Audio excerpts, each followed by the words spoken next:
అందరు కలిసి మొత్తం కేసీఆర్ తిట్టుడే పనిగా పెట్టుకొని జనాల నెత్తులు పాడు చేసి రైతుల నెత్తులు కూడా ఖరాబ్ చేసి మొత్తానికి ఏదో జరగందేదో జరిగినట్టు చూపెట్టి ఆయనత ఓట్లు కొట్టుకున్నారు. మరి నేను అడుగుతున్నా ఈరోజు ఇదే మేధావులను ఈ రాష్ట్రంలో ఉండే మీడియాను కూడా నేను అడుగుతా ఉన్నా. కాళేశ్వరంలో ఒక్క బ్యారేజీలో ఒక్క పర్రె పడితే దానికి ఇంత లొలిపెట్టిరు మీరు. మరి అలా సుంకిశాల కూలిపోతే అక్కడ రిటైనింగ్ వాల్ కూలిపోతే ఎవ్వరు మాట్లాడరు. బీజేపీ మాట్లాడాడు, కాంగ్రెస్ వాడు కుయ్యనడు. ఎస్ఎల్బీసీలో 2.5 కిలోమీటర్ల టనెల్ కూలిపోతే ఎవరు మాట్లాడరు. మీ కాడ ఏం ప్రాజెక్ట్ అది? పెద్దవాగు ఖమ్మం దగ్గర కొట్టుకపోతే, ఆ బ్రిడ్జ్ కొట్టుకపోతే ఎవడు ఎన్డీఎస్ఏ మాట్లాడాడు, ఎవడు ఎన్డీఏ మాట్లాడాడు. చూడండి, ఇలా రేవంత్ రెడ్డికి రక్షణ కవచంలాగా ఉన్నది ఎవరో కాదు, బీజేపీ. నేనేదో ఉత్తరం చెప్తలేను ఈ మాట. లేకపోతే మేడిగడ్డల పర్రె పట్టింది అని రేవంత్ రెడ్డి అనగానే తెల్లారే వరకు వాడొచ్చి వాలిపోలే గద్ద లెక్క. బీజేపీ ఎన్డీఎస్ఏ అని వస్తుంది, నేషనల్ డ్యామ్ సేఫ్టీ అథారిటీ. వస్తాడు, వచ్చేది ఇట్లా చూసినట్టు చూసి తెల్లారే వరకే బీజేపీ ఆఫీస్లో ఒక రిపోర్ట్ తయారు చేసి ఇక్కడ ప్రజల మీద వేసి ఎలక్షన్లలో గోల్మాల్ చేసింది. మరి ఇలా ఎస్ఎల్బీసీలో టన్నల్ కూలి దాదాపు 72 గంటలు అవుతుంది.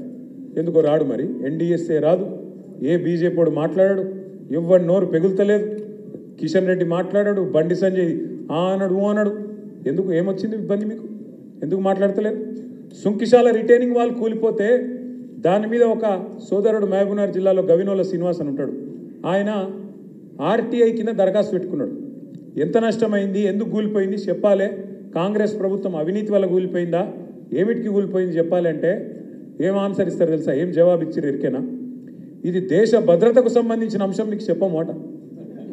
ఏది రిటైనింగ్ వాళ్ళు సుంకిశాలలో కూలిపోతే అది దేశ భద్రతకు. అదేమన్నా చైనా సరిహద్దులు ఉందా, పాకిస్తాన్ సరిహద్దులు ఉందా? గీడ ఆంధ్ర తెలంగాణ బార్డర్ కార్డు ఉంటే, అది కూడా మన తెలంగాణలో ఉంటే, అందులో రిటైనింగ్ వాళ్ళు మీ అవినీతి వల్ల కూలిపోతే, మీ కమిషన్ల వల్ల కూలిపోతే దాని మీద బీజేపీ మాట్లాడాడు. ఒక తమ్ముడు శ్రీనివాస్ అడిగితే దేశ భద్రతతో ముడిపడిన వ్యవహారం కాబట్టి సమాధానం అంటున్నది రేవంత్ రెడ్డి ప్రభుత్వం. అదే ఈరోజు ఎస్ఎల్బీసీలో టన్నెల్లో కూలిపోతే బీజేపీ మాట్లాడాడు. ఈ రెండే కాదు నేను చెప్పేది, ఒక్కసారి జాగ్రత్తగా వినండి. ప్రధానమంత్రి నరేంద్ర మోడీ గారు వస్తారు తెలంగాణ పార్లమెంట్ ఎన్నికల ప్రచారంలో. ఏమంటాడు ఆయన వచ్చి? ఈ రాష్ట్రంలో కాంగ్రెస్ పార్టీ అత్యంత అవినీతి ప్రభుత్వాన్ని నడుపుతా ఉన్నది. ఇక్కడ ఆర్ఆర్ ట్యాక్స్ వసూలు చేస్తున్నారు. RR tax, Rahul Revanth tax వసూలు చేస్తున్నారు.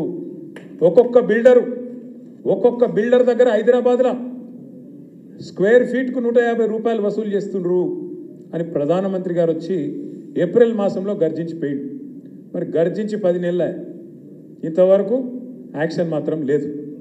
అయ్యా రేవంత్ రెడ్డి గారు తన బావమరిదికి, బావమరిది గారి కంపెనీ పేరు శోధ. ఆ శోధ అనే కంపెనీ కేవలం 2 కోట్ల లాభం ఆర్జించింది. అసొంటి కంపెనీకి 1137 కోట్ల కాంట్రాక్ట్ ఇచ్చిండు రేవంత్ రెడ్డి. సుజన్ రెడ్డి అని ఆయన బామ్మరిది కంపెనీకి 1137 కోట్ల కాంట్రాక్ట్, అది కూడా ఏ స్కీమ్లా? అమృత్ అనే స్కీమ్లో ఇచ్చిండు. అమృత్ అంటే ఏంటి? కేంద్ర ప్రభుత్వ స్కీమ్. నేను ఢిల్లీ దాకా పోయినా. ఇక చూడండి సార్.